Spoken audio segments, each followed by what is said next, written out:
ஓகேங்களா? பூ வச்சுக்கிறீங்க, பொட்டு வச்சுக்கிறீங்க. கிழவிக்கு இதெல்லாம் தேவையான எந்த கிழவி பூ வச்சுக்கல, எந்த கிழவி பொட்டு வச்சுக்கல, இதெல்லாம் நீங்கள் கேட்பீங்க. ஒரு சிலர் கேட்குறீங்க, ஒரு சிலர் கேட்க மாட்டீங்க. கேட்குறவங்களுக்கு மட்டும் இந்த பதில். எனக்கு பூ பிடிச்சிருக்கு, பொட்டு பிடிச்சிருக்கு, நான் வச்சுக்கிறேன். கிழவியாக இருந்தாலும் அவங்களுக்குன்னு ஒரு மனசு இருக்குது, அவங்களுக்குன்னு ஒரு சந்தோஷங்கள் இருக்குது, அவங்களுக்குன்னு ஒரு உணர்ச்சி இருக்குது. ஓகேங்களா? நான் கேட்டதுனால இந்த பதில் வருது. இல்லைன்னா நான் சொல்ல மாட்டேன், ஷேர் பண்ண மாட்டேன், தப்பாக எடுத்துக்காதீங்க. என்னை கேட்டிருக்காங்க, அதனால் உங்களுக்கு பதில் நான் சொல்லிடுறேன். அழகுமா நீங்கள். தேங்க்யூ தங்க, தேங்க்யூ தேங்க்யூ.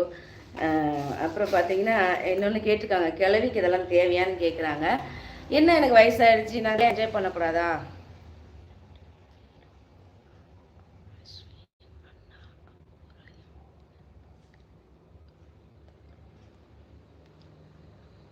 அஸ்வின் 2